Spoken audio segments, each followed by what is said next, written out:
Ducks fans, are you ready? You are listening to the DucksNPucks podcast. This is the #1 home for Anaheim Ducks talk and analysis. Here we go. Welcome to the show. This is your host, Mike Walters, along with my co-host, Eddie Richard, and we are back.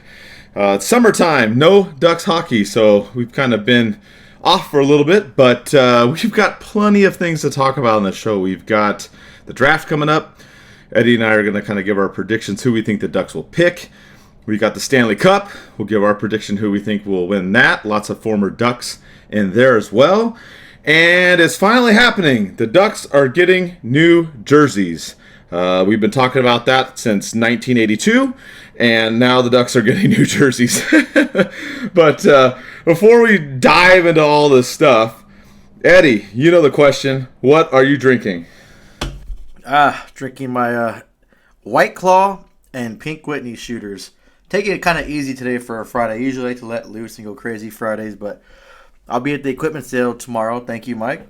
Hopefully picking up some sweet equipment, some new hockey sticks. I'm tired of paying $40 plus for a stick, so I can pull up some pro sticks for cheap and use those for my beer league. That'd be great. But Mike, what have you drinking, and what have you been up to in this very long time since we haven't had a podcast since 1982? I know, I just made that up. I was like, I don't know. That's funny. It just sounded funny because, you know, this Duck jersey thing has been going on forever. But we will get to that a little bit later in the show. Just working a lot. I can't make the equipment sale, unfortunately. Like I said, got to work. I got a new assignment though, and I am happy. I am working regular hours, so I am excited for that. No more graveyard craziness or shift work type stuff, at least for a little bit. So I'm happy about that. I did go to San Diego Memorial Weekend just to kind of hang out and relax. I've gotten some of my weekends back. I've gotten some trips planned, as you and I talked about before the show. I'm looking forward to going to see some USC football and Rams football games. I'm trying to plan ahead here for September, October, so I'm kind of looking forward to that. But still working like a madman, following up on the Ducks and everything, and I am drinking, of course, Red Bull vodka, what I always like to drink. So good, life's good, busy but good. Just happy that we're back to do a show. We haven't done one in a while. I know it's summertime. We kind of do one every month. I think that's kind of how we kind of plan it out. But kind of a lot of stuff came up. It was kind of good because we had planned to record and talk about the draft and the Stanley Cup and all these other things going on. And then in the last week or so, all this stuff about the Ducks jersey started to intensify. And there's a whole bunch of stuff going on with that. Very excited.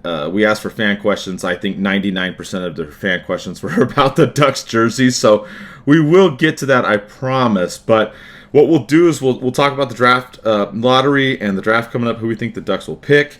We'll talk about some of the team news, kind of recap what's gone on in the last month or so. And obviously, of course, the jerseys will be in there. And then we will talk about the Stanley Cup and what's going on in the league. So kind of the way the summer normally starts, the off season, right, for hockey. You have the draft lottery, and there was some drama with the draft lottery. Eddie, shocker, you and I have talked about this stuff before, but our friend Bukaras at ESPN leaked out a video on social media showing the draft order, and at least for the pregame show, which had Utah all the way moved up to the second spot, and then everybody and their mom freaked out on social media. He took it down. Then it came out that the order was just the same as what it was, so the Ducks are still going to end up picking third behind the Sharks and the Blackhawks. Just kind of hilarious. I don't even know where to start with this, Eddie. But I don't know. With him posting that photo, it just got a little bit crazy, and then it ended up being the same order. So, I mean, we'll dive into the picks in a second, but just get your thoughts. What do you think about the draft lottery and the preemptive photo that was posted? I think the draft lottery is just shit. I think it's rigged. I'm not a conspiracy theorist. I don't sit here with the tinfoil thing on my head.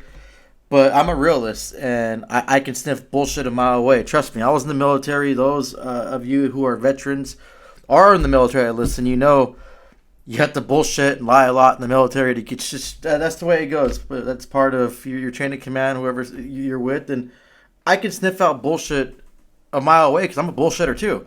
And this picture getting leaked, and then him have to go and delete it and say it was, and have an explanation for it. It's like, I always say, I've said it a million times on the show, a guilty dog always barks.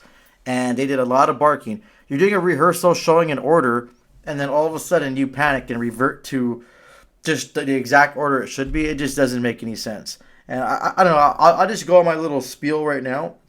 But I don't believe in coincidences. I don't believe that the Ducks are going to miss out on 2 generational players.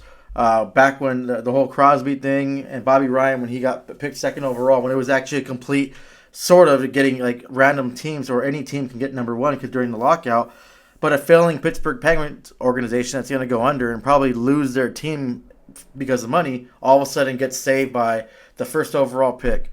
And then fast forward now, you have Connor Bedard, another generational kind of player, and he doesn't go to the Ducks, and the Ducks get screwed, and Chicago gets them. Ducks move down. And then, coincidentally, Chicago has all of their reps working full-time, making millions of dollars on season ticket holders, like they knew it was going to happen.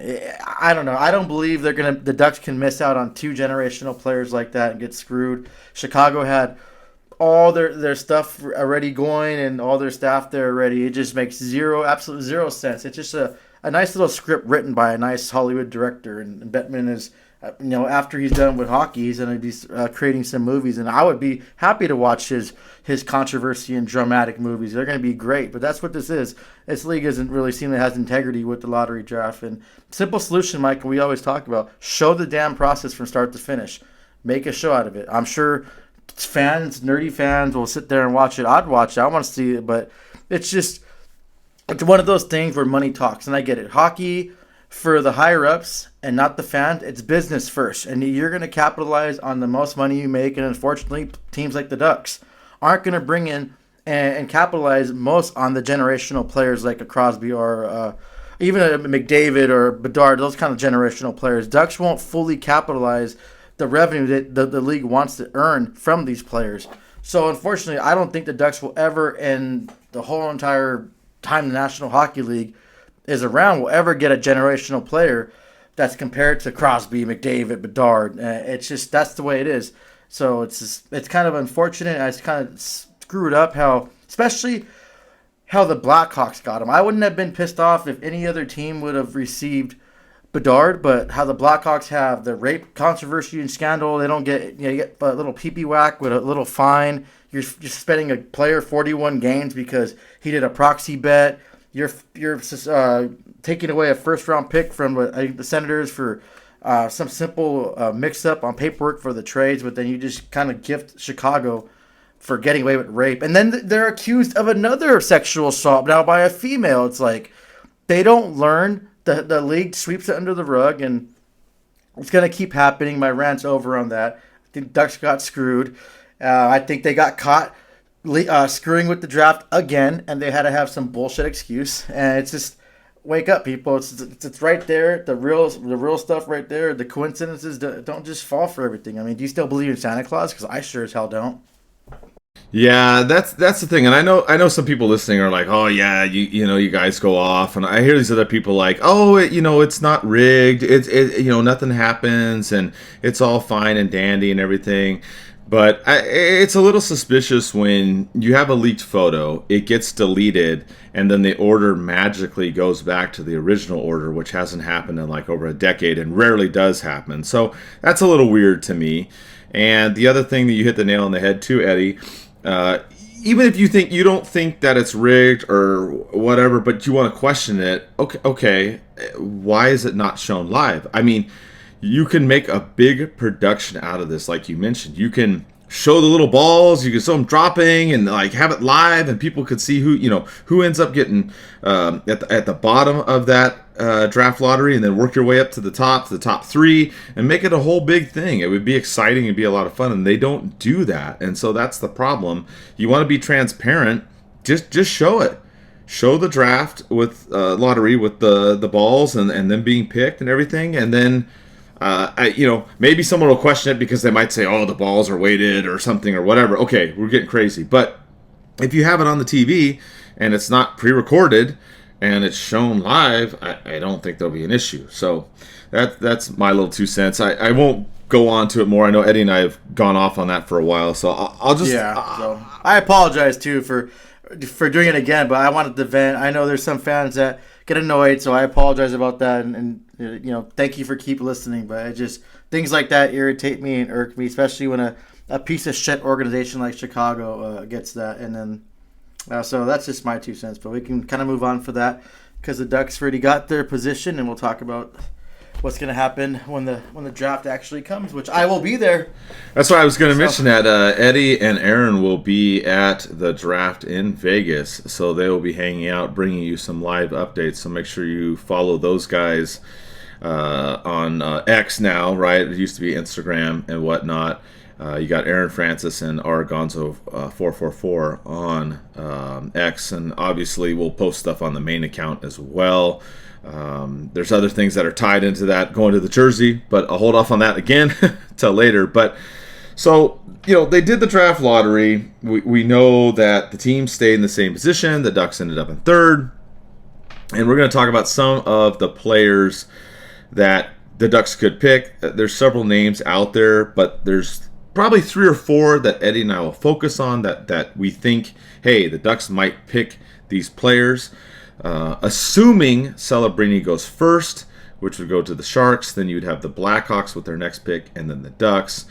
A lot of people are talking about Artem Leshevnov and Ivan Demidov as being second and third. There's a lot of that out there, and of course, there's different people with different theories, but those are 2 names that have been thrown out there that, hey, the Blackhawks may pick one of those 2, and the Ducks may pick another one. That of the other 2 that's not picked. There's some other names out there. You got Anton Siliev, you got Zev Bunyam, you got Zane Perret, and Caden Lindstrom. Those are kind of the guys that we're all going to talk about right now that to look at and see. I really feel, for me, I like Leshenevov. He's a defenseman, 6'2", 209 pounds. He shoots right. He had 35 points in 38 games with Michigan State this last year. Big guy, good hockey IQ. I know, if you follow Verbeek and what he's done recently, size does matter. So he looks at that. So I like that player. I like Leshenevov. He's probably the one that I would say the Ducks should pick in this group. But I do think that the Blackhawks are probably going to take him, and then the Ducks are going to have to pick someone else after that. Demidov, right wing, 5'11", only 168 pounds. I don't know if that's the size is an issue there with Verbeek. That's another thing with Berkeley Caton. He's 5'11", 163, a center that shoots left, scored a shit ton of points. But again, these are 2 forwards that are undersized. A lot of defensemen in here. Siliev, 6'7", 207, crazy, big dude. Buyam, 6 foot, 183. Parrott, 6 foot, 181. And Lindstrom, center, 6'4", 216. So I don't want to base it just all on size, but that's just kind of an overview. Like, kind of, what do you think, Eddie? Like, I mean, I think Leshevnov is the one that the Ducks should pick. I think Chicago will pick him, though. I don't know. What do you think among, there's a lot of these names that are floating out here right now, but how do you feel? You think, defense, offense, go for the best position? There's a lot of draft strategies out there. What do you think about some of these names? Demidov is interesting. He's been compared to having hands like Jack Hughes, the way he plays. The issue is he's a Russian player. He's playing over there in Russia, signed another year. And a lot of teams get weary about that. I mean, Philadelphia didn't with Mitchkov, and there's been rumors that they're going to cancel his contract and allow him to come over here and play as early as next season. No official word on that yet, but that'd be a great, huge addition to the Philadelphia Flyers if they can get him that year early. But it wouldn't hurt him spending another year playing in the KHL and just kind of eating up those minutes, playing against the bigger and tougher opponents than coming over here and maybe starting off in the AHL or the minors. So, and you know what? Demidov too, Mike. if the Ducks drafted him, just for pure skill, not because to entertain me, but the Demagon as a nickname would probably sound really good. I think that's the Stranger Things creature. That'd be awesome, and that'd be kind of cool. But as we were talking before we started the show, there's a lot of interesting names here and a lot of good players. Perrette seems like a really solid defenseman. Watching videos and hearing different analysts speak about him, I think he's kind of probably one of the top defensemen in this draft compared to the one you mentioned. But I think Chicago will take him at 2. So this is a good third option. My pick, though, is Caden Lindstrom. I think the Ducks need a nice physical, complete center that plays a two-way game, get in the dirty areas. Really kind of an asshole player to play against on the ice. He's going to get in your face and kind of throw you off. He could kind of facilitate that second shutdown center role like Kessler used to do. Nastiness to his game, I like it. The physicality he brings, I love that. The skill that he has. Watching videos too, he can kind of make something happen out of nothing, out of a broken play. He can still find a way to make something happen, and that's something I like about him. And I think the Ducks are kind of lacking.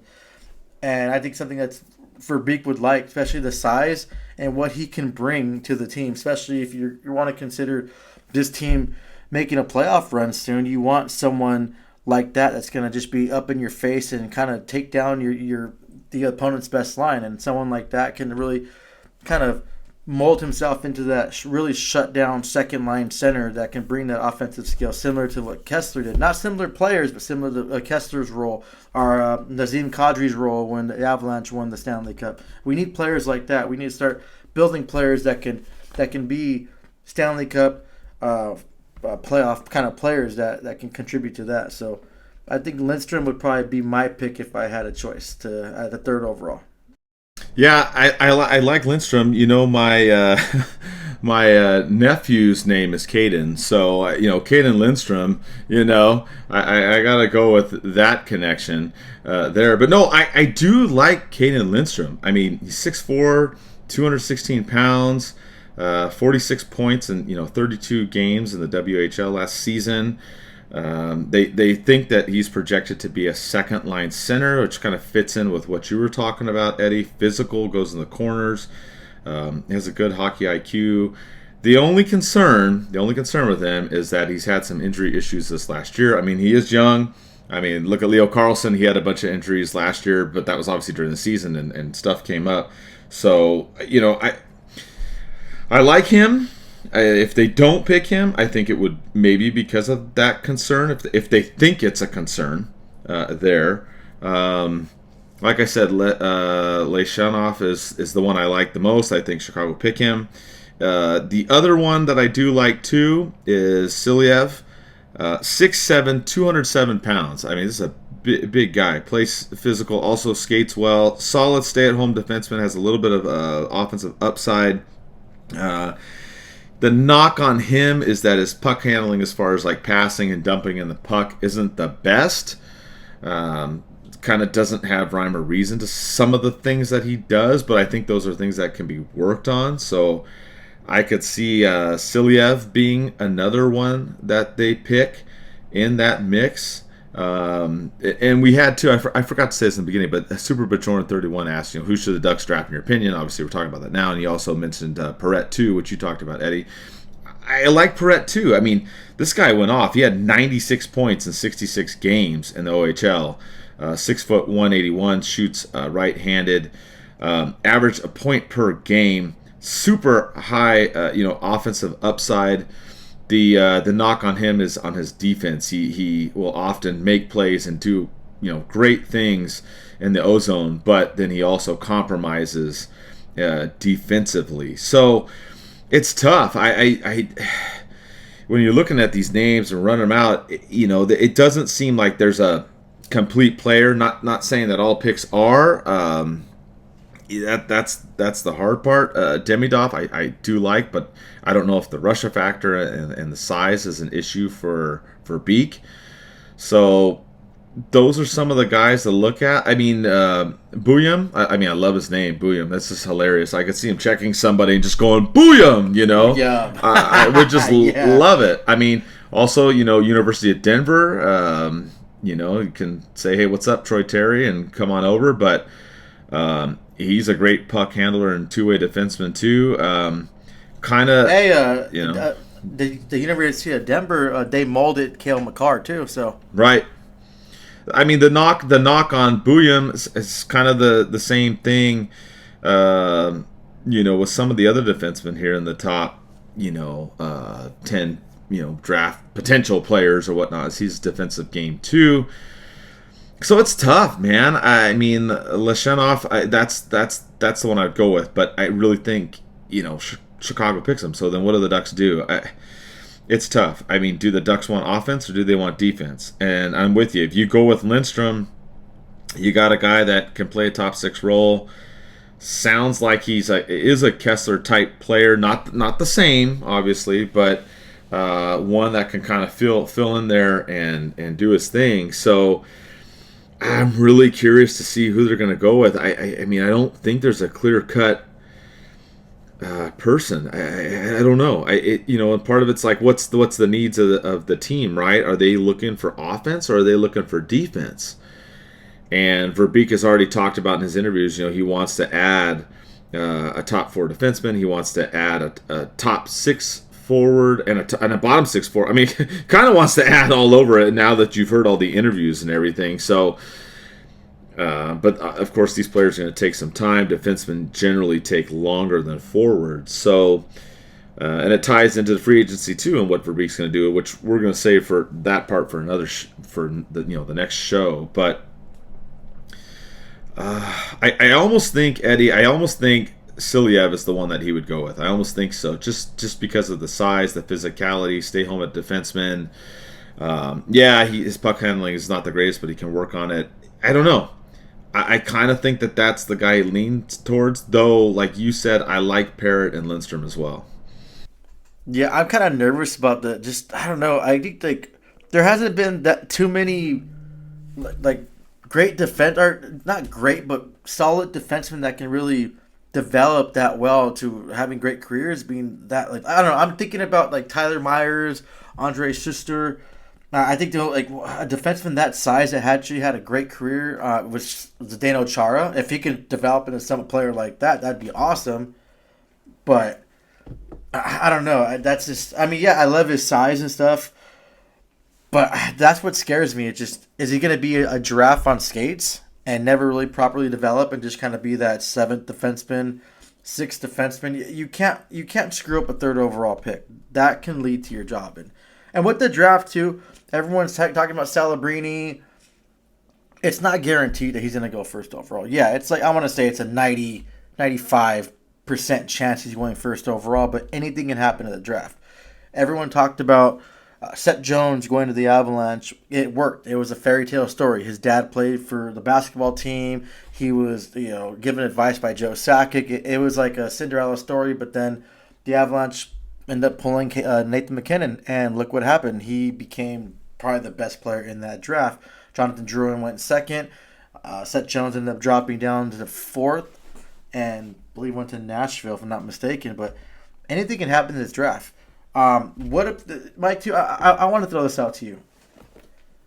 Verbeek wants to be in the playoffs. He's tired of this whole rebuilding bullshit, which I'm sure every one of the fans agree with that too. What if he considers trading the third overall pick and getting that top four defenseman, or getting a top six or top line forward? Is that an option that you would want to? Even him to explore right now, Mike, or you're set on him picking someone with the third overall pick? Yeah, I mean, I think you would just go with the third overall pick. I mean, it's interesting. It's interesting that you bring that up because I haven't really heard that from a lot of people. But, the other part of this equation, and I mean, we'll talk about it, I guess, towards the end of the show, with the Stanley Cup final prediction. But don't forget the Ducks are getting another first-round pick from Edmonton. So, I don't know. I mean, they're either going to have the 31st or 32nd pick, depending on if Edmonton wins the Cup or not. So, does that factor into what you're saying, too? Do they move down, but use that, too, as some leverage? Or do they try to trade another team for somebody, knowing that they have another late round pick, in the first round? I mean, it's interesting. The Ducks have options, right? They've got a lot of picks in the first 3 rounds. So I would say no is my initial reaction to your question, Eddie, but I would not rule it out completely. Yeah. No, like the whole moving down factor, I think you can't go wrong. I want to say top 5 picks, you can't go wrong. Maybe 6, 7. Moving down, getting more assets or getting a player, especially a team like Utah picking 6th. I know their owner's really, he's really out there. He wants to go and he wants to build his team fast. He wants it his team. He doesn't want to be known as any identity of Arizona. So I think them trying to move up is something possible that they would want to do. And their players, I don't think anyone's safe on that Utah team. Like, yeah, they were all Arizona's players, and they want Utah players, and they want to make a name for themselves, it seems like, and their management over there. So I think that's interesting too. Like, that's why I mentioned, like, are you willing to see the Ducks making a trade? I'm not really like I guess love the whole let's just pick the 3rd overall and get it over with. I want Verbeek to do his job and kind of explore options out there. Like, hey, I'm not shopping the 3rd overall pick, but if you offer me something I can't say no to, then I'll consider it. If you can bring me some players that can mold this team and push us faster, not overly fast like New Jersey did, but kind of get us in that right direction to get past this rebuild and get into the playoffs and start establishing the Ducks back into a playoff team, I wouldn't be opposed to it, and I would actually love it. And there's other teams that would probably want to move up where the Ducks are right now, because Chicago and the Sharks aren't going to move their picks. I think that's set in stone. And the Ducks, Columbus, they're probably not going to move him either. But I just want him to do his due diligence and do his job and really dive down and see what teams can offer. If they can blow him away and kind of like overpay for that 3rd overall pick to get some assets back and get a good quality player that he wants that helps the team, then so be it and go for it. Yeah, no, I agree. I think you should explore all options. And if there's something that either he trades down or he trades for a ready-made player like you're talking about that can help speed this up, I'm all for that too, definitely. And I hope he does, look into that and don't just assume, I'm going to just take the 3rd overall, which, and we've talked about this before. There's always phone calls going on in the off season. There's always stuff going on. There's people calling and stuff, which we'll get to some more trade stuff that I know you guys will roll your eyes at, and I'll save it for later. But there's phone calls that are made, and these the big time people are talking about. People are listening, to offers for so and so and so and so. Well, yeah, no shit, they are. They are. Same thing with this. When it comes time for the draft, there's always phone calls being made, discussions being made about trading up, trading down, trading for players and whatnot. So I'm excited to see what happens. If they don't take the 3rd and they trade for someone that can help the team, I'm all in, Eddie. So I don't think that's what's going to happen. I think he is going to stick and pick with the 3rd. But if something like that happens and it works out, that would be fantastic. So just things to keep in mind. I'm not really going to go into too many more players, but some other ones to check out. Sam Dickinson is another one to look at. Berkeley Caton's another one to look at. There's a few other guys out there we didn't go too much in depth on, but Eddie and I kind of went over the main ones that we think, and we'll see what the Ducks do and see what they pick. I mean, obviously we'll have to see what Chicago does. They've got it in there, so for the second one. But exciting times. Like I said, Eddie and Aaron will be there and be bringing you stuff live from the game, or excuse me, from the draft. So yes, and Mike, I've been buying lottery tickets like Powerball when it gets up, so I won't really pray to the whatever gods are up there. I win the lottery, because if I do and I go to Vegas, I'll get so drunk and I will run up to the Ducks table and try to get an interview with Verbeek and try to ask him what's going on. And I won't care, because I'll be hundreds of $1 rich, and I can probably get away with it. But no, I'm just kidding. No, I'm looking forward to being there. It's going to be the last, I guess, live draft for a while. They're going to go and have the little Zoom thing like football does, and I don't know why the NHL wants to strive to be like the NBA and the NFL. I guess they want more domestic violence and drug charges and all that BS that comes with those leagues. But it's going to be unfortunate. I think it's something special for these players to go and sit there with their families and have their name called. I'm looking forward to being there. Mike, I'm looking forward to being that spear. That spear thing looks amazing. It looks really cool.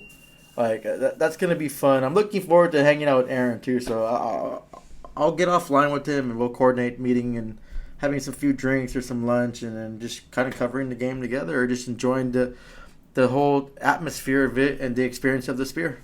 Oh yeah, it'll be good. You guys will have a fun time. I'm looking forward to what you guys are, going to experience and whatnot and hear from it. So it'll be good. We'll see what happens with the Ducks on that. The draft coming up at the end of June here. So man, time's flying. But we have a few other things, team news. Oh, I'll just mention two real quick. We're part of the Old City Sports Network of podcasts. We've got a lot of sponsors. They're all listed in the description box. So check it out. There's a lot of discount codes in there too, either OCSN or OCS for Old City Sports Network. Check them out as well. As far as a little bit of team news and stuff that's gone on, we saw some movement. We saw Rick Patterson became the GM of the Gulls. We had Mike Stapleton became the assistant GM of the Ducks. Not really a surprise, but Newell Brown and Craig Johnson were let go as assistant coaches. Brown was hired by the Kings, so I don't know. Maybe change of scenery will help him out. So good luck over there with that. A little bit of shakeup. We don't really know who the other assistants are going to be yet. The best news is Sudsy cancer-free. That video had me in tears. Had me in tears, man. That video of him ringing the bell and stuff. My sister-in-law was dealing with cancer and just beat it as well. So and I know it's something that hits home with a lot of you out there, not just me or Eddie. And I'm sure you all know somebody, a friend, a family member, a coworker, or something. So I'm really happy for him. He gave that really great speech when the Ducks were on the road during the season 2, and he came and surprise visited them. So that was probably the best news that I heard. All season from the Ducks. Yeah, you're right, Eddie. In another lost season, obviously, we don't need to rehash it. We did that on the last show, but fantastic. So that was great. The other little thing, let's see, we had Cutter. He played in that last game against Vegas. He was named the USA College Hockey Player of the Year and also won the Bob Johnson Award for his international play. So pretty cool. And we had Ryan Gates, 2393, asked, is Cutter going to be in the lineup this coming year? Is he going to make a difference? I say yes and yes. I could really, after, I know it was only a small sample size the last season, game against Vegas, but I think we discussed it. I loved what I saw in that game. I know it was only, that one, but with Cutter, yeah, I see him making the roster this year. Yeah, I do see him making a difference. I see him being in the top 6 and killing it. I really do, Eddie. I don't know what your thoughts on that or any of the other moves. Obviously administrative moves, coaching, GM, and whatnot. Yeah, and I just want to kind of reiterate. I'm glad Suds cancer-free, and that's great news. F cancer, it's just one of those plagues that we can all agree on that we all hate. Like everyone in this world, I know, political, race, religion, whatever you believe in. I think the number one universal thing people can all agree on is like F cancer. Like that's just a piece of crap, and I wish it would go away. But I'm glad that he fought it. I'm glad that you said your sister-in-law, correct? Yeah, I'm glad she fought it too, and congratulations to everyone else that's listening. If you know someone that's fought it, and my deepest condolences for the people that you lost that haven't fought it. And it's just ever fighting battle. It's a terrible situation, and honestly, it just straight out sucks. So to get on the topic of Cutter, I see him being a runner-up for the Calder. Being the best rookie next season. Like, he has the skill, but the thing is, his ego is big, and I like that. He has a lot of hate coming on him. I'm sure he's getting lots of crap online because Flyers fans can't let things go. Taylor Swift just shake it off, but they can't do it. I think he has a lot to prove, next season, and I think he's up for the challenge, and I think he's going to come in there and he's going to show and prove that he's the player that he is, and I really believe that he'll be a runner-up for the Rookie of the Year next season. I hope he wins it. That's my thing, but you know what? Top 3, I'll be surprised if he's not top 3. So I'm looking forward to getting him in a full season and seeing what the Ducks do. Last season was terrible. It sucked, but you know what? Optimism is here, and I want to see what the Ducks do. Ducks are undefeated for the next season in 2024, 2025. So let's run it and see what happens. You never know. Ducks should just get some fire under their ass. People are going to come back healthy. And boom, I'm ready to go. It's spring September already. Let's get the preseason going. I'm with you too. You know, and the other part of that equation is Verbeek's finally talking about picking a team captain, right, in those interviews right at the end of the season there. So I'm looking forward to that. I mean, what do you think? You know, some people, we've talked about Terry, we've talked about McTavish. Some people have thrown out Gudas in there, you know, having more of a senior presence. Fowler's been mentioned as well as another one. What do you think? I mean, it sounds like they're going to pick one for this next season. You think they go with one of the newer, younger guys, or do they go with a more veteran type guy? What are your thoughts? I don't care right now, Mike. Just pick someone. Like, name Wild Wing captain. I don't care. Name the beer guy or whatever. Name one of those people that harass you, the thousands of people selling the hot dogs out there. Name one of them captain. Just bring a captain on this damn team. Like, I think it's irresponsible for teams to run with 3 assistant captains. Like, okay, so you're going to have, 3 sous chefs in the kitchen? Like, how does that logic make any sense to anyone?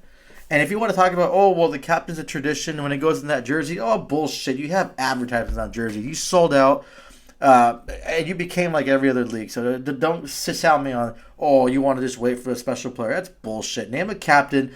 Let them evolve around this team. Name a new veteran player. Killorn, Gudas, I don't care. Put the C on someone that can actually lead this team. If that leader fails, then that's the experience that every one of those players are going to get and they can build from. But put someone in that leadership position. I don't mind Gudas. I've read people online complaining, Gudas can't be captain. He's only been there for 1 season, blah, blah, blah. It doesn't matter if he's been there for... Captain is someone that's going to lead the team and put the team before himself. That when something goes wrong, and every good captain, including Getzlaf, always did this. Any time the play went wrong or something went wrong, the media asked, how'd you feel about this person making that bad pass? Getzlaf would always put the blame on himself and say it's a team sport. That's what a captain does. He takes the heat and the bullets for his team. So I don't care who is it, who's the captain, name someone. Now, if they don't name a captain by next season, I think the Ducks are failing and they're in for another failure of a season because they have no leadership to guide them on what they want to pursue. And so there's a lot of good names on here and a lot of people that have voices. Besides the players being afraid of Gudas, I think he'd be a good candidate. I think he's played extremely well this season. He did that international league he played into or tournament he played in. He played well. I think he gels well with the Ducks, and I think the team likes him, and everyone likes. It's just like that's a good leader right there. But there's a lot of names that are on there. Even Fowler. Fowler's been on the Ducks for the longest time. I'm sure he's not quite the most popular decision because of his play, the last few seasons. But I mean, he has a voice. He knows what it takes. He's a veteran. He knows how to get out of slumps, and these players kind of start spiraling down. He knows how to bring them back. He was led by Getzlaf. That's a big thing too. But you have to name someone. If you don't name someone, then just just $12 million for a 1-year contract, bring back Getzlaf. Let him fucking sit in the press box and be a captain. But do something for this team because we have to move forward. I'm tired of this team always being dead last and wishing that we just go 32nd overall so we can get the first overall pick. No, it's time to get in the ball and get on the Zamboni, put some nos on it like Fast and Furious, and get this team back in the damn playoffs. I love the Fast and the Furious reference, man. The people that know me, I'm really big. For those of you that don't know me personally, but I'm really big on movies, right? So I like Fast and the Furious. Like I know Fast and Furious 552 was outrageous. I don't care. I love all the Fast and Furious movies. As some of you know, I'm a big fan of cars. I have my Mustang. I have my Lightning truck. I'm a big fan. I'm not just a fan of Ford, but I am. But I'm a fan. You named two, right? I know, but I'm a fan of cars. Like I'm a fan of cars. I like that kind of stuff. So when you talk about putting Nos on the team, and making them Fast and the Furious, I just freaking crack up. I love that. I love that. I just sit here and I see Dominic Toretto, aka Getzloff, getting in a car and just like going kaboom. I just laugh. That was some random shit, Eddie, and I loved it. I think it was fucking hilarious. But you're right. I love movies too. I want this team. I'm tired of having to put my head down saying I'm a Ducks fan, everyone, and people saying I'm sorry or we know the pain. We have to do something. It's time to strike now. Like how long is this rebuild going to go? Are we going to be the Buffalo Sabres and rebuild for the since 1982? I don't even know why I picked up that year too. That was random on me too. We got a lot of random shit on this show this time. I don't know where I came up with that, but yeah, and that's the thing. That's another component, right? We hear Verbeek, like I said, talking about getting, a right-handed shooting defenseman that's a top 4, and then, getting a top 6 forward. And then when he started talking about the captain, my ears perked up. I was like, okay, like, let's go, man. Like, let's get this shit rolling. So I'm very curious to see. My wife loves Gudas. Like, that got her, when he came to the team, and we went and met him at DucksNPucks, he was the nicest dude talking to us. Fantastic. My wife was just like, all right, like this, the way this guy hits and does all this stuff is hilarious. One thing I didn't reveal too is we were talking to him, and my wife was like, man, I love how you just wind up the slap shot and just let it fly, and you're always willing to take those shots and everything. And this is funny because I don't know. You hear people interview players and ask questions, and they, some of it's kind of repetitive or whatever. And my wife tells Gudas this, and he goes, just nonchalantly, he goes, "Well, that's my job." I just started like internally, I was cracking up because I'm just like, yeah, man, like that's your job. Fucking launch that shit, Fast and the Furious shit. Launch it to the net, and it was just funny. He was just like, yeah, that's what I'm supposed to do, It was just funny. It was a funny moment that we had when we were talking to him at the DucksNPucks. It was hilarious. So I would love for him to be the captain. I know my wife's totally on board. If it's not him. I like Terry. Terry's a little bit too quiet for me. I think McTavish is another one to look at. Fowler, I don't know. Fowler, it's just like you said, his play recently. Yes, he's the longest standing Duck, but being the most senior person doesn't necessarily, to me, mean you should be the captain on any team.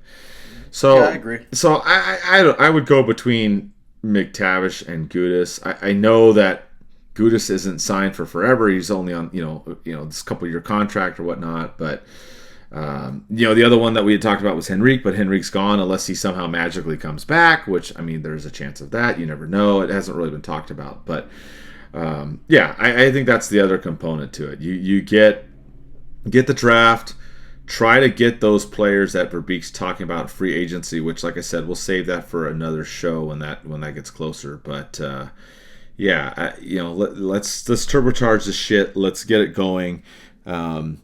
Speaking of turbocharging, I guess that's Fast and Furious reference too. Universal Studios, they call it the Fast and Furious turbocharge when you go on the tram ride. Oh, I love it, dude. Universal Studios is the shit. If you guys haven't gone, I've been to Universal Studios here and in Florida. I actually didn't mention. Well, I didn't mention this too. We were actually in Florida when that hurricane came. What was it, 2 years ago? We were stuck in our hotel for two days. So I checked off the living through a hurricane on my bucket list, though it was never on my bucket list. But if you ever get to go to Universal Studios here or Florida, it's awesome. We've been to both. is just a blast. Sorry, we turned this into the Fast and Furious like love fest, but but another thing about turbocharging, or we'll say being mighty again, or a mighty return, that I think is going to be exciting. Something that man, we've been talking about this, and all of you have been talking about this. A lot of people have been talking about this for the last couple of years. The Ducks are finally doing new jerseys with the Mighty Ducks theme in it. Super exciting. The Iceletics, they posted a video saying that there was going to be a mightier change coming. And then he updated that with saying that the Ducks and the Kings are going back to throwbacks to the 90s. The Ducks going with a more modernized Mighty Ducks logo. I'm so happy to hear this news. And of all of our fan questions, we have 982 or 1982 fan questions about the jersey. So we'll kind of go into it, but we don't know everything about it. No one really does. At least they can't. Can't say anything or whatever. But we do know that they're gonna have that. I did hear too that the patch is going to be like the Web D, kind of a modernized version 2. It's going to be home and away jerseys, mostly orange and black. So I'm very excited, Eddie. Finally, I know some people wanted, the purple or plum, eggplant, whatever the hell you want to call that color. But I heard from another person that has seen the jerseys and can't elaborate, but he told me, just so you all know, that you will not be disappointed with these new home and away jerseys that they're rebranding. So obviously I haven't seen it, but I've heard a lot of stuff and little hints, and I'm super fucking excited, Eddie. What do you think? Even though we haven't seen it, what do you think? The F-bomb for Mike. Whoa. Yeah, and I do, I will reveal the source that Mike is talking to. He's talking to Wild Wing. Him and Wild Wing been chilling. I saw him at the bar. It's like, hey, what's going on? Where's my invite? And Wild Wing talks duck, and I guess Mike studied duck, so they're talking, and I can't understand them. But no, you know what? I'm excited. I'm excited. I'm always excited for new jerseys. The alternate jersey they had this season, the 30 or whatever it's called. I didn't like it at first, Mike, until I saw it in person, and I like it. But I'm excited. I want to see what's coming. This would have been a good time to capitalize on a huge profit that would pay so much for the NHL. The Ducks and the Kings are going back to their original, or some kind of original throwback kind of concept of their jerseys. What does that tell you? Let's get them in a Stadium Series game. Yes. Let's bring them back outdoors. Let's go to Angel Stadium. Let's go to somewhere in LA that we're not going to get stabbed or shot. Or let's go to a neutral location in California. That'd be awesome. And you know what? Who knows? Maybe the league has something planned for this. But I'm excited, Mike. I'm excited.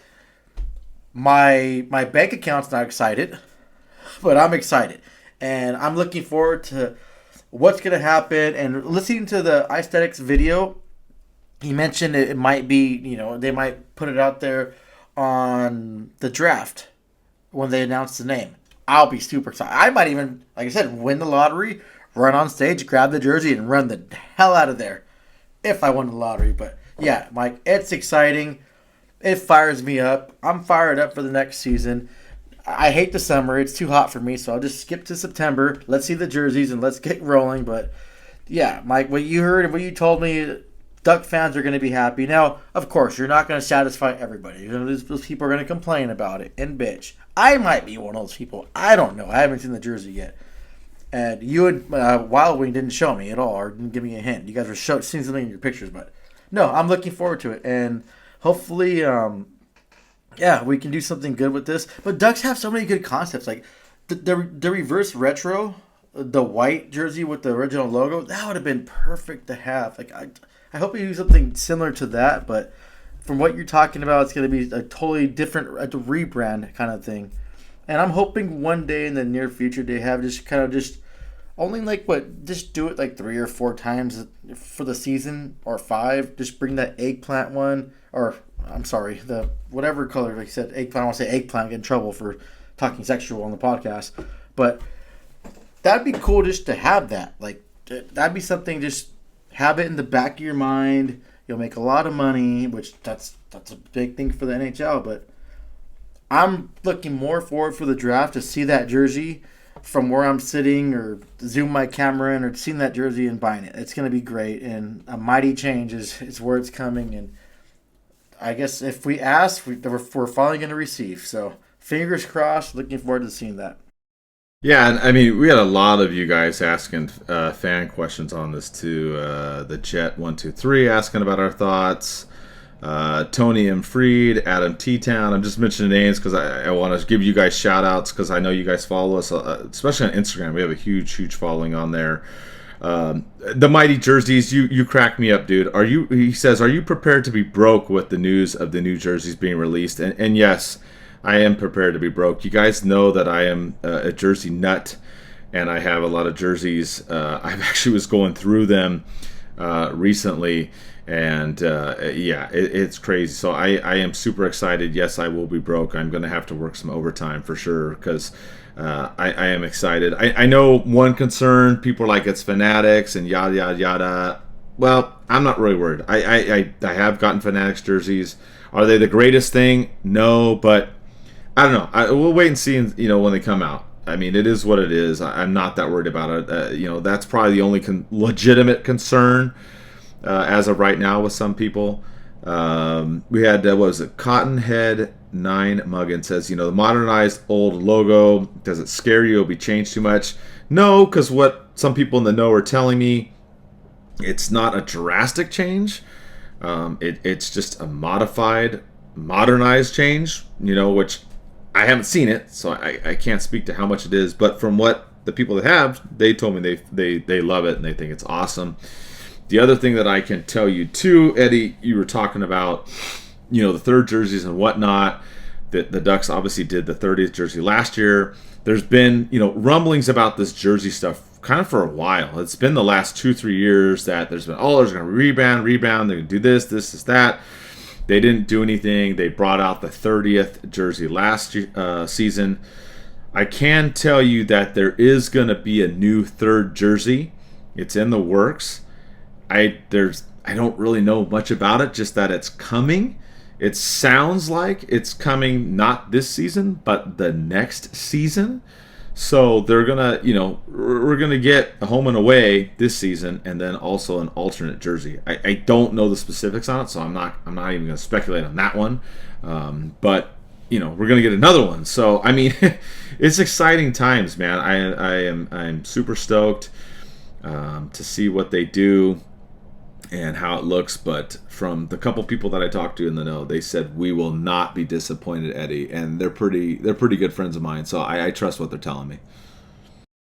Okay, Mike, I need to ask you an honest question, and you can delete this portion of the show if you want, but is it going to be the Ducks and Pucks logo as a new the Ducks jersey?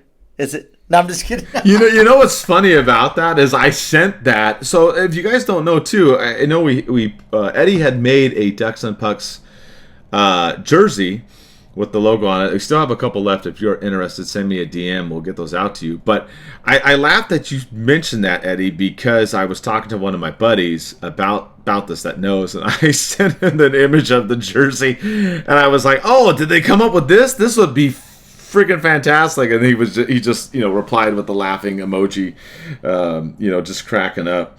No, I mean, I don't know, but I am excited, man. Like I said, it's been coming to a head. They did at the select season event. Some of the employees told people that there was going to be a new jersey coming, but it was really vague. That kind of started the rumor mill, and it kind of blew up from there. And then obviously Iceletics is always on top of it, so he got the official scoop on it that's coming out. So I'm super excited. I'm looking forward to this season, Eddie. I'm looking forward to what happens at the draft and free agency and and all these other things, picking a team captain, getting new jerseys. Like, I'm just really pumped up for this season, Eddie. Oh yeah, same here. I hope.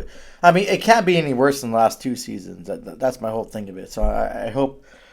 I think it's going to be good. I have a good feeling about this season.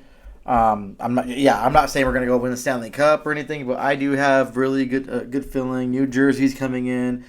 The last time the Ducks did a kind of a rebrand, they had some good success. You guys all know what happened. You posted about it on DucksNPucks. But yeah, let's go from there, and let's look good, feel good, play good. Let's be swagged out, and let's go from there. I'm looking forward to it. And I'm all about like the jerseys too. I love collecting jerseys.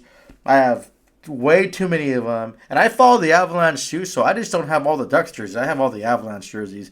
And shout out to all the people I've met for Avalanche fans too on Twitter, because a few of them, they sent me jerseys for free. Like they just said they were just hanging in there and they knew I collect jerseys, and those fans are really cool. And I got some of those jerseys for free. Some of those jerseys are kind of expensive jerseys too, and I would never sell them in my life. And one of the things too, like I want to be buried with all my jerseys, which I'm gonna be cremated, so I don't know how it's gonna happen, but but yeah, I'm looking forward to that, Mike. That's gonna be fun. That's the biggest news. Thank you for all the questions. I'll throw out there Chris J. Campos, Cottonhead, Nin Muggin, Alex the Martian. Love that one. Thank you guys for all those questions too. I want to say that the Ready Set Action commentaries, I'm going to be on their show next Thursday. We're going to do a live thing about the original Mighty Ducks movies. What he does is he watches the movies and he does live commentary on camera. So I got to like put some makeup on and do some like face exercise to lose some weight. I think he's trying to check if you wanted to be on that too, Mike. So we'll go off that. But yeah, I'll be on that on Thursday, so if you guys want to listen in, we'll go ahead and let you guys know when we're going to be on that, and yeah, it's fun, and yeah, thank you for all the questions. Now I'm really excited. I want to steal a jersey already, and I want to start seeing what they're going to do, and I trust it's going to be a great jersey. The Ducks have nailed, especially the 25th anniversary jersey, the reverse retro jersey. It's just, I'm looking forward to it. It's going to be awesome, and we're ready to roll. And let's do this. Let's just draft the right players, sign the right players. If you're not, you want to be part of the team, get the F out of here, and let's start rolling and going. And let's actually next season shoot for being either a playoff, a wild card contending, a playoff team, or just being up there in the mix. Let's do this. Yeah, exactly. That's I'm curious to see with the draft and free agency what happens and where we'll be at that point. Then obviously we'll get more of a prediction on the season then, but 100%. We got the... Oh, Mike, yeah. One more thing. Well, at the draft too, if anyone's going to the draft, let me know, or you just DM me, or if you see me there, I'll be wearing a Anaheim Ducks hat with the backwards D logo. And that means, I know a lot of people asked me about that when I posted it on Facebook. That's coming back to last year's lottery draft when they held the Ducks card upside down. I'm working on getting actually a custom jersey made with the upside down D logo. So if you see a crazy mixed Hispanic guy drinking a Michelob Ultra or a seltzer wearing a upside down D hat or upside down D jersey, that's going to be me. Feel free to say hi and chat, and let's talk some hockey. And I look forward to meeting you guys. Hell yeah. We'll get to the league news here to wrap up, but real quick, I just want to mention this. I don't want to mention this, but because your favorite Frank Zaravelli out there, and even LeBrun piggybacked on him, are talking about trade rumors. I don't really want to go into this, but Eddie and I bring up stuff on the show because it's out there and it's in the mix, and you guys want to know like our take and whatnot. But you had more rumor mill that Zegras maybe traded and all this other kind of stuff, and then you have Pierre LeBrun talking about Gibson and Zegras as well. You had Kira Smith 73 on Instagram asked, do you think Trevor will get traded to Philly? That's probably the last team I think he would get traded to. I really don't see him going to Philly, but and I put this out. I may or may not have been drinking. I said I would sell everything if Zegras was traded this summer. But I don't know. I'm kind of annoyed at this shit. There was another one recently, involving Montreal posted too. Any player can be traded at any time. That's just common sense. And I'm just done with this nonsense. Zegras, can he be traded? Of course, he can be traded whenever. Gibson too. I'm just over it. I just mentioned it because LeBrun and Cervelli mentioned it, and it's a big eye roll. I know you're probably listening to me going, "Can we not cover this?" And I get it, but I'm just mentioning it because I haven't heard any kind of legitimacy to any of this stuff. And that's why I posted that thing about Zegras on there. Do I think he could be traded later on? Yeah, absolutely. I do think he could be traded, but the timing right now doesn't make sense, especially after being hurt and the way last season went. To me, if he was to be traded, it would be next year at the trade deadline, next year in the summer, somewhere later along the line. So I just don't see it. I don't see it right now. I don't see any legitimacy to it. Gibson, maybe. I mean, but that's it's like the Ducks jerseys. We've heard the rebrand going on for 2-3 years now. It's happened. So could it now finally happen that Gibson's traded? I mean, I guess, but like we've gone on this, it really depends on the goalie situation. I mean, Eddie kind of hinted at it earlier. Gudis and Dostal did great for Team Czech, winning it in the tournament, and Dostal was phenomenal. So I definitely think Dostal,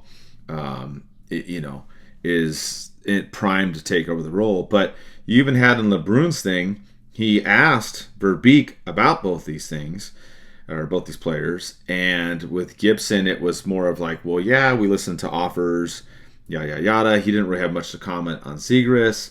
Eddie and I have kind of gone over this a bunch of times. I kind of talked about it earlier in the show, during the trade deadline, the draft. I mean, there are always phone calls. People are always listening to stuff. So I just mention it because it's come up. I mean, maybe keep an eye on Gibson, I guess. I don't know. I don't know. I just, is it possible? Yes, but I just don't see it happening right now, Eddie. I don't know. What do you think? I'll break this news real quick about McTavish, Dostal, and Carlson. The Ducks are getting calls on them. Like you said, Mike, no shit. You're an idiot if you're one of the other GMs of all the other teams not calling and asking about the Ducks, about these players, because you never know when a GM's weak or when they're desperate and you can just come up on them.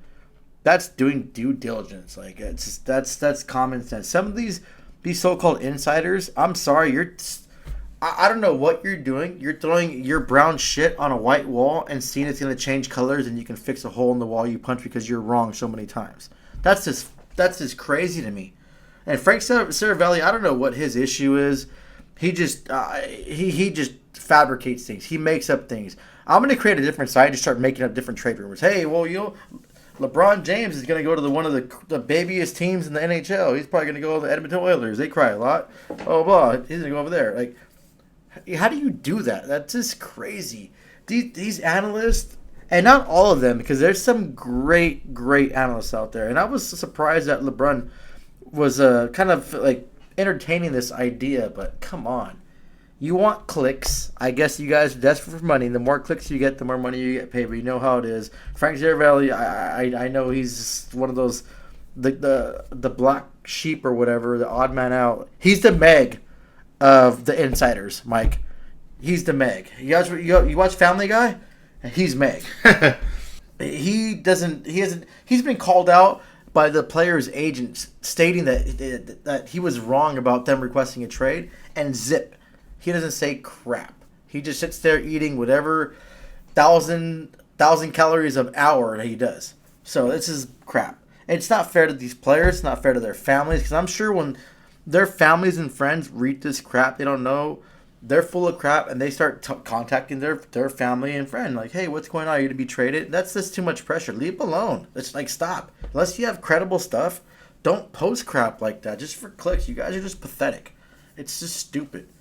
So, it's just, well, yeah, we can move on from that. But, yeah, we'll talk about it. If the trade stuff comes up, especially when it comes up, and you guys like to discuss it and know what's going on, But no, if it happens, it happens. There's so many active players in the league, and no one is safe from being traded. It's just that's the nature of the game, the business of the game. So we can move on from that. If trades happen, they happen, and we'll cover it, and we'll break it, and we'll break down what we think about it and analyze it. But we're not going to sit here and throw names at the wall and hope they stick or whatever. It's so stupid and irresponsible for them to do that, and shame on them. Because I wish someone, you know what, Mike, too. I want to say these people, these insiders or whatever, they're like the paparazzi that you hate, that they just destroy these celebrities and athletes' life by shoving a camera in your face and asking questions. That's what they are. They're just glorified because they call them insiders. That's ridiculous, and that's irresponsible reporting. Yeah, I mean, at least LeBron went and talked to Verbeek. I mean, that wasn't new information, but at least he talked to him. I mean, Frank just, I don't know. He just, whatever. I'm going to move on. No one wants to talk to him. Yeah. No one wants to talk to his dumbass. I'm over it. But, I mean, I just bring it up because it was brought up, and if you didn't hear it, and Verbeek at least, yeah, I mean, that's the only reason why we kind of bring it up. I really don't wanted to, but I was pissed off that day when I saw that. That's why I usually don't repost Cervelli stuff, but I was just over it. But I called him out too. Like I tagged him on a post and quote tweeted him, and it got deleted. So I don't know if he cried about it. I don't understand that. I wasn't being vulgar. I didn't attack him by his physical features. I didn't threaten him. I didn't say anything that I wasn't supposed to say. I just was calling him out on his bullshit, and all of a sudden, next morning, it's deleted. Like, yeah, okay, what's going on? I know Elon Musk didn't delete it. Yeah, he probably complained. He probably did. He seems like he complains. Yeah.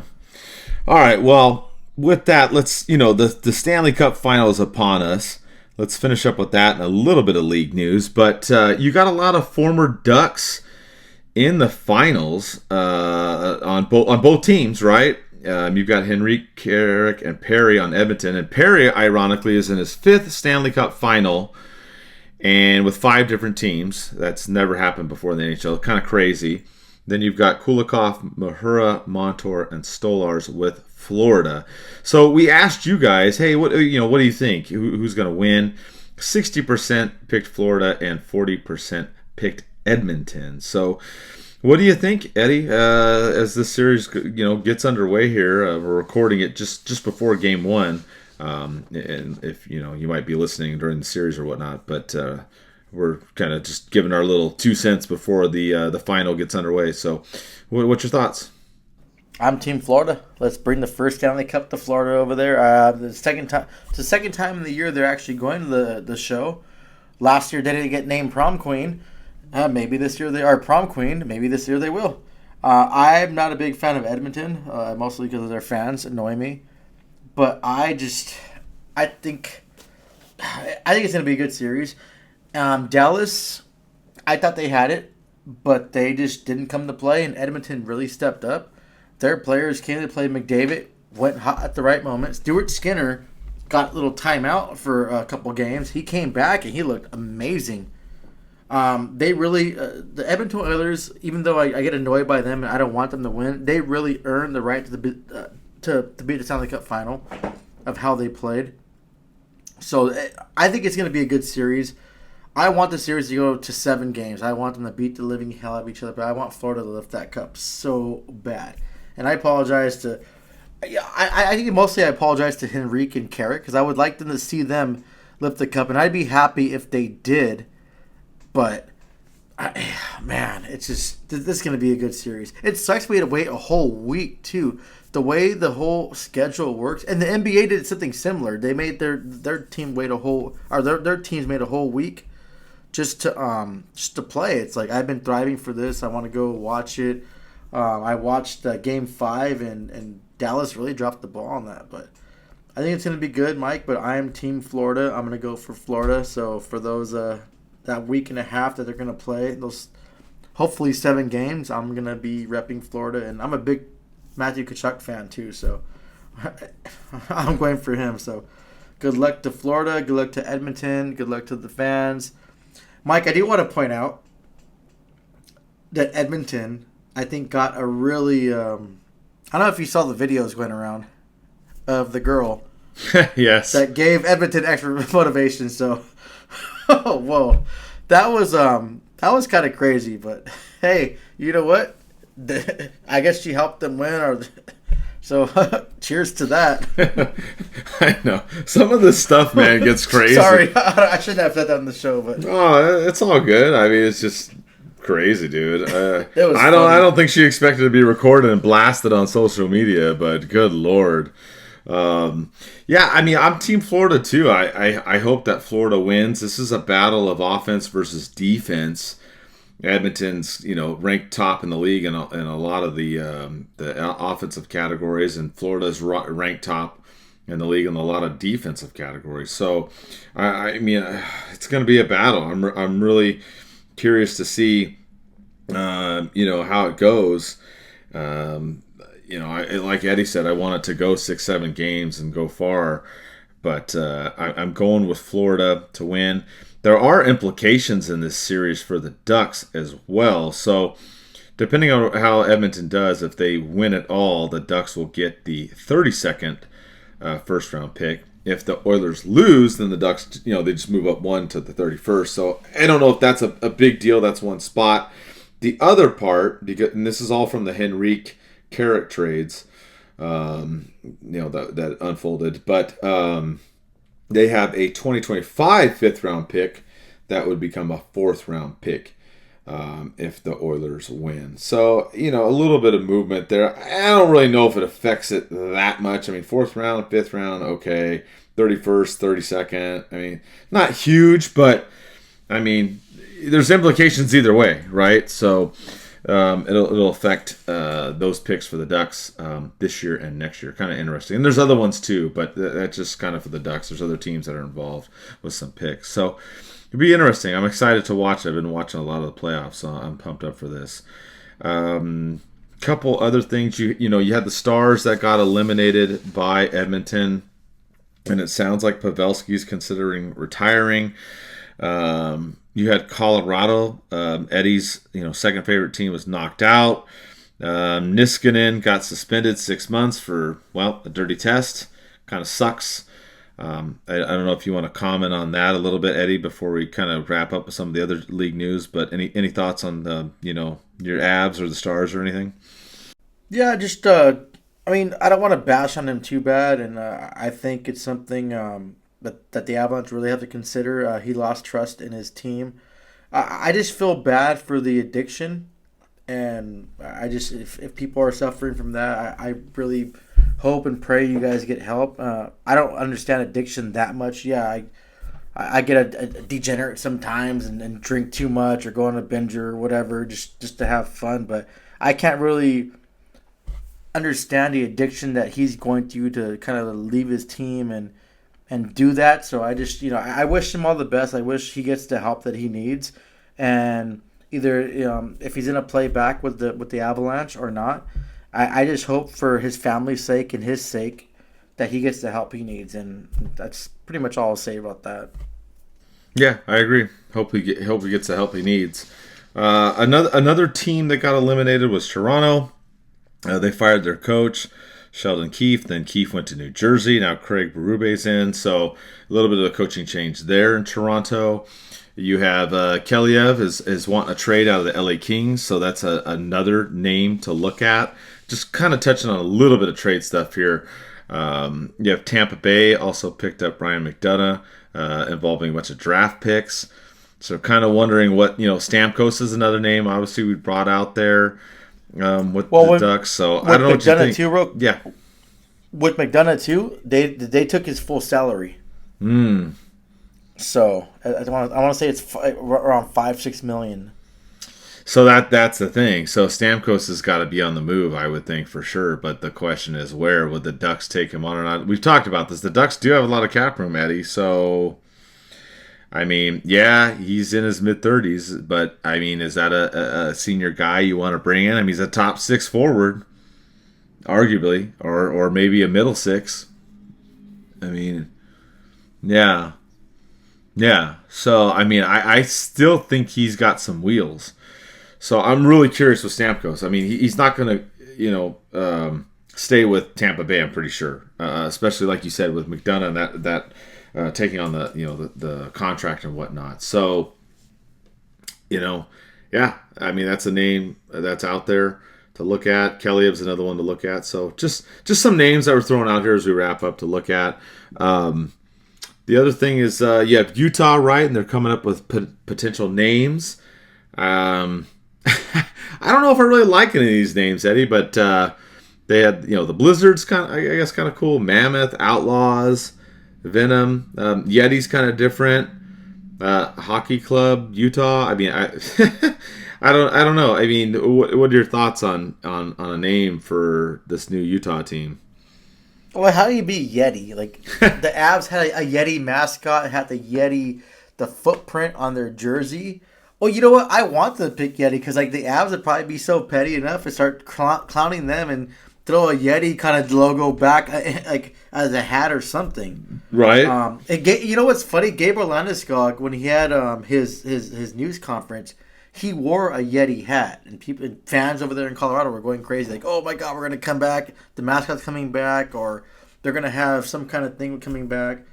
But yeah, these names are kind of weird. The Utah or the hockey club, Utah Hockey Club, that's dumb. Like, I don't know if that's more of a Utah thing in my life I ever heard, but if I were them, I'd probably go with the Mammoth or Blizzard because you can do things with the Outlaws. The Outlaws seems like more like you're like a ECHL team for Vegas. Like, you have coming in there with your two guns, robbing the stagecoach. A Venom. Is there a lot of snakes in Utah? Isn't it too cold for snakes to thrive over there? That's why I think about Venom. Venom, or they're gonna have the actual Venom from Spider-Man, but spiders can't thrive over there. It's too cold for them. I don't know. I would go with Mammoth or Blizzard, but yeah, these names need to be worked on. I just really hope, which the owner is adamant about, that he's not going to rush anything and he'll just go with generic jerseys that say Utah on them or Utah Hockey Club. And it seems like it's going to kind of bear down to that. It's getting down to the wire. You have a new jersey company.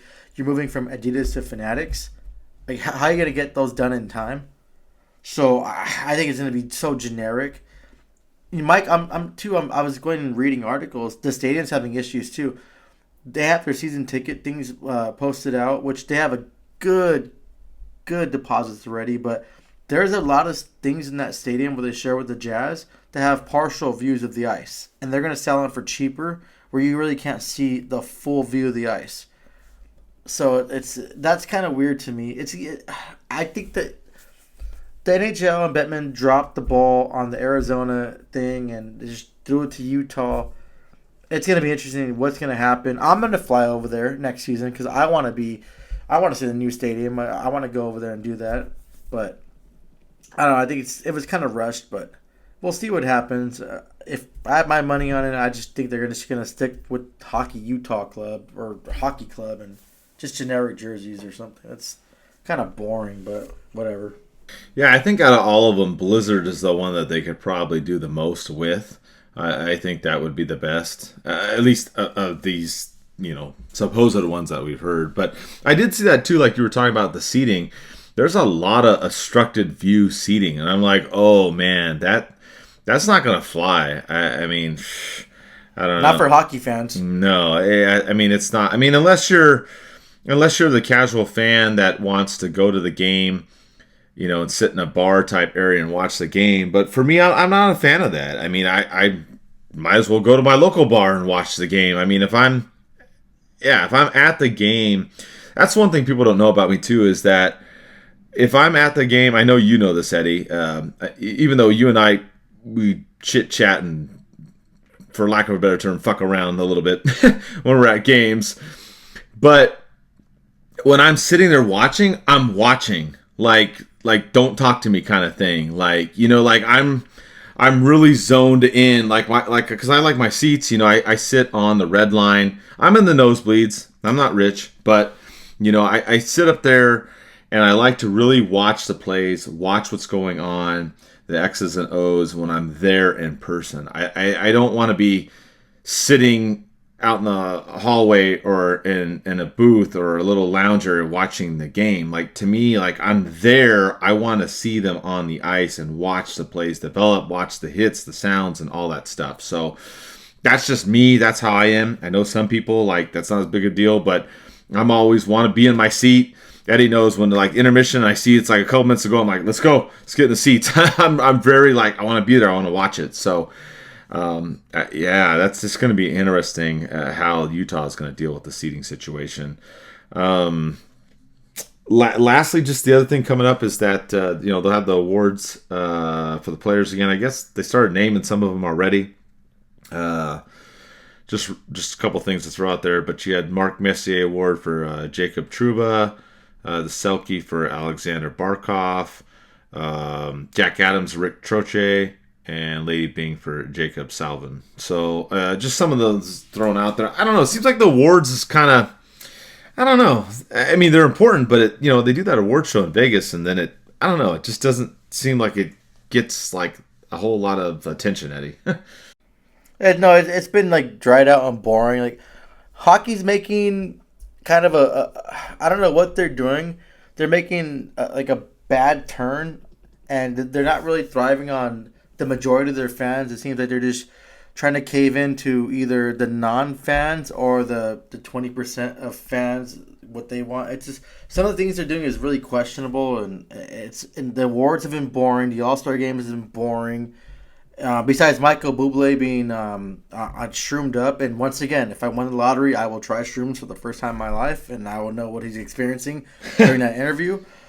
But yeah, I think it's time for some leadership changes in the top, and let's get back to kind of the old school, but bring some kind of the new school fans into this, and kind of bring them together and do something that's gonna help, like not help, but like fit everyone's style. And it's been boring in the way that things have been doing. Yeah, of course, they're going to announce the bigger ones later and at an award show, so I don't know what they're going to do. Unless they're going to bring back Drunk Cuba Gooding Jr., I don't know how it's going to be entertaining. I don't really watch it. I mean, I'll put it on, but I'm not glued to it when I'm really watching. I'll listen to it in the background. But, yeah, I think the Jack Adams Award, though, for Rick Tocchet, I think that was the most deserved. Vancouver did something that no one thought they were going to do. I was rooting for them as an underdog, and they just went nuts this season. So shout out to Vancouver, and honestly, if Canada ever wins the cup again, I would be rooting for Vancouver or the Ottawa Senators, and not because I like Brady Tkachuk either. Since I was a kid, something about their logo I always liked. So it's like I would be rooting for those two teams from Canada to ever win the Stanley Cup. So I hope one of those teams bring the Stanley Cup to Canada soon, either Vancouver or Ottawa. But I'm not going to root for Edmonton or any other ones. So I know it's tough. Like, we'll kind of wind up the show here, but yeah, I mean, Edmonton. It's just like I would be happy for Carrick and Henrique and Perry, but then it's like I don't like Kane and some of the other guys on the team. So it's kind of a mixed thing. Where like with Florida, I'd be happy for them. I wonder too with Florida. What is Gudas thinking, man? He was on that team when they went to the final, and then he's on the Ducks. I wonder if he's like, oh, crap, man. I'm like, he could have been in a Stanley Cup final again, and then if the Panthers win, holy crap. I mean, I don't know. I'm sure he'd be happy for him, but he'd be like, damn, I could have been on that team. You know what I mean, Ed? It was just something that just popped in my mind right now. Oh, no, that's a good thing you brought it up, because like Ryan Whitney got traded to the Ducks.